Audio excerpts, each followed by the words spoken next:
Kick boxing ഞാൻ start ചെയ്യുന്നത് 2012-ലാണ്.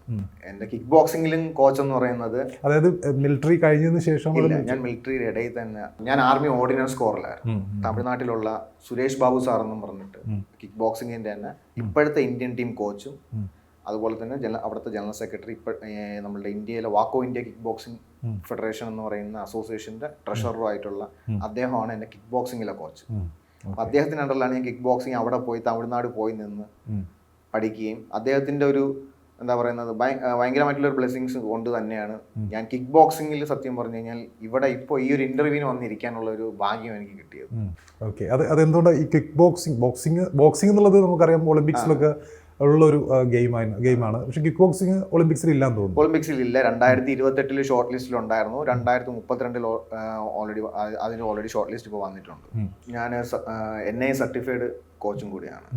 അപ്പോൾ കിക്ക് ബോക്സിംഗ് എന്ന് പറയുമ്പോഴത്തേക്ക് നമുക്കൊരു സെൽഫ് ഡിഫെൻസും കൂടെയാണ്. പുരുഷന്മാർക്ക് മാത്രമല്ല, സ്ത്രീകൾക്കായിരുന്നാലും കൊച്ചു കുട്ടികൾക്കായിരുന്നാലും ഈ പറയുന്ന ഗെയിം വെച്ചിട്ട് ഒരുപാട് കാര്യങ്ങൾ ചെയ്യാൻ പറ്റും. അതുപോലെ തന്നെ 7 വയസ്സ് തൊട്ട് 55 വയസ്സ് വരെയുള്ള ആൾക്കാർക്ക് ഇതിൽ മത്സരിക്കാനും പറ്റും. അങ്ങനെയുള്ള ഒരു ഗെയിമും പിന്നെ പോരാത്തതിന് തന്നെ നമുക്ക് ഫുൾ ബോഡി വർക്കൗട്ടാണ്. കൈയും കാലും കൊണ്ട് യൂസ് ചെയ്ത് ചെയ്യുമ്പോഴത്തേക്ക് ഫിറ്റ്നസ് എനിക്ക് ഭയങ്കരമായിട്ടുള്ള ഒരു ഇഷ്ടമുള്ള ഒരു സംഗതി. ഫിറ്റ്നസ് ഫ്രീക്കാണ്. അങ്ങനെ വേണമെങ്കിൽ പറയാം. കാരണം എന്ന് വെച്ചാൽ ഞാൻ ഇടയ്ക്കിടയ്ക്ക് വെയിറ്റ് കൂട്ടും, ഇടയ്ക്കിടയ്ക്ക് വെയിറ്റ് കട്ട് ചെയ്യും. ഇതിനിങ്ങനെ വെയിറ്റിന്റെ ഒരു കാറ്റഗറി ഉണ്ടോ? ഇത്ര ഉണ്ടല്ലേ?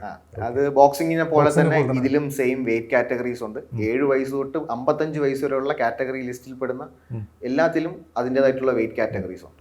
ഇപ്പോൾ ഈ കിക്ക് ബോക്സിൽ ഏറ്റവും ശ്രദ്ധിക്കേണ്ട കാര്യം എന്താണ്? ഇപ്പം നമ്മളൊരു മാച്ചിന് പങ്കെടുക്കാൻ പോവുകയാണ്, എതിരാളി അവിടുന്ന് വരികയാണ്, റഫറി വന്നിട്ട് ഫൈറ്റ് എന്ന് പറയുന്നു. അപ്പം ആ സമയത്ത് നിങ്ങളുടെ മനസ്സിൽ എന്തൊക്കെയാണ് ഉണ്ടാവുക? ആസ് എ പ്ലെയർ എന്നുള്ള നിലയിൽ നമ്മളുടെ ഇന്ത്യയുടെ ഫൈറ്റിംഗ് സ്റ്റൈലും അതുപോലെ തന്നെ ഔട്ട്സൈഡ് ഇന്ത്യയുടെ ഫൈറ്റിംഗ് സ്റ്റൈലും തമ്മിൽ വളരെ വ്യത്യാസമുണ്ട്.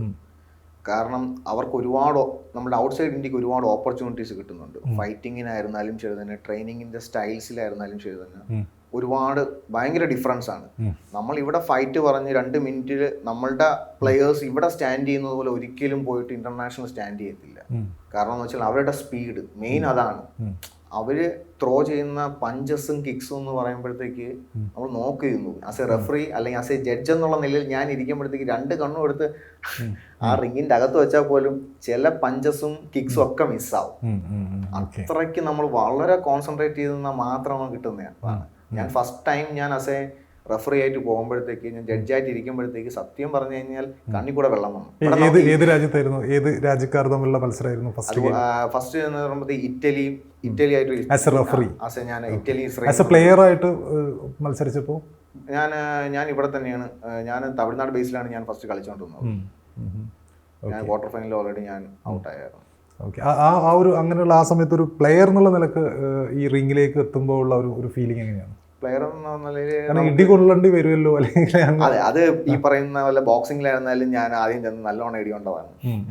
നാഷണൽസിന് കളിക്കാൻ അവിടെ പോയിട്ട് ഇന്റർനാഷണൽ കളിക്കാൻ പോകുമ്പോഴത്തേക്കും ഞാൻ ഇടി കൊണ്ടതാണ്. കാരണം എന്ന് വെച്ചാൽ നമ്മളത്തെ പ്രാക്ടീസും പോലെയൊന്നും ആയിരിക്കും. ആ സമയത്ത് ഞാൻ റോത്തക്കുമായിട്ടാണ്, അതായത് റോത്തക്കിൽ വെച്ചിട്ടൊക്കെ മത്സരത്തിലാണ് ഞാൻ പോയത്.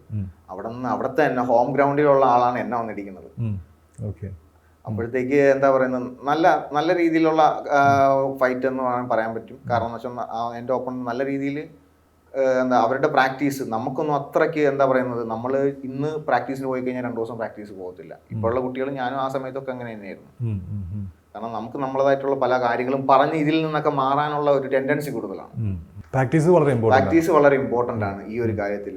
ഞാനിപ്പം എൻ്റെ സ്റ്റുഡൻസിൻ്റെ അടുത്തായിരുന്നു പറയുന്ന ഒരേ ഒരു കാര്യം, പ്രാക്ടീസ് ഇൻഡിവിജ്വൽ പ്രാക്ടീസ് ആയിരുന്നാലും മസ്റ്റാണ്.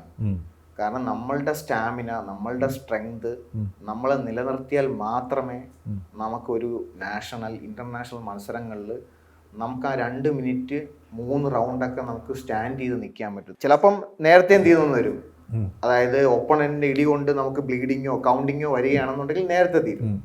ഒന്നുമില്ല, നമ്മളുടെ കളി മോശമാണെന്നുണ്ടെങ്കിലും നമ്മൾ ചീഫ് റെഫറി ആയിട്ടിരിക്കുന്ന ആൾ എന്ത് ചെയ്യും, സ്റ്റോപ്പ് ചെയ്യും.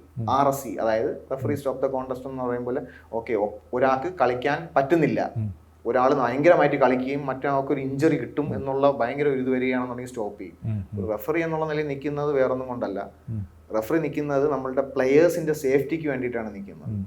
ഇപ്പൊ ബ്ലീഡിങ്ങിന്റെ കാര്യം പറഞ്ഞു, അപ്പോൾ അങ്ങനെയുള്ള ഇഞ്ചുറീസിന് ഏറ്റവും സാധ്യതയുള്ള ഒരു ഗെയിമാണിത്. അപ്പോൾ അങ്ങനെ എപ്പോഴെങ്കിലും കളിക്കാരെന്നുള്ള നിലക്ക് ബ്ലീഡിങ് ഉണ്ടായിട്ടുണ്ടോ? അങ്ങനെയുള്ള പഞ്ചസ് ഒക്കെ നേരിട്ടിട്ടുണ്ടോ? ഉണ്ട്. എൻ്റെ മൂക്ക് ഓൾറെഡി പൊട്ടിയതാണ്. എപ്പോഴായിരുന്നു? ഞാൻ ഇത് റോത്തക്ക് ഇന്റർ യൂണിവേഴ്സിറ്റി കളിക്കുമ്പോഴത്തേക്ക് മൂക്ക് പൊട്ടിയതായിരുന്നു. പക്ഷെ അപ്പം അറിയാൻ പറ്റിയില്ല. അവിടെ നിന്ന് ആ സമയം തണുപ്പായിരുന്നു. അവിടെ നിന്ന് തിരിച്ച് വരുന്ന വഴിയിലാണ് നല്ല പെയിൻ അനുഭവപ്പെട്ടത്. കേരളത്തിലേക്ക് ബ്ലീഡിങ് വന്നിട്ടുണ്ട്. അതിനുശേഷം ഓൾറെഡി കിക്ക് ബോക്സിങ് കളിക്കുമ്പോഴത്തേക്കും ഓൾറെഡി എനിക്ക് വന്നിട്ടുണ്ട്. ഷോൾഡർ ഇളകിയതാണ്, ചവിട്ട് കിട്ടിയത്. പിന്നെ അത് ഓക്കെ ആക്കി, അത് വേറെ കുഴപ്പമൊന്നുമില്ല. ഇപ്പം വേറെ കുഴപ്പമൊന്നുമില്ല. അത് അക്യൂപഞ്ചറും കാര്യങ്ങളൊക്കെ ചെയ്ത് സ്ട്രെങ്തനിങ് എക്സസൈസും കാര്യങ്ങളൊക്കെ ചെയ്തിട്ട് ഓക്കെയാണ്, വേറെ കുഴപ്പമൊന്നുമില്ല.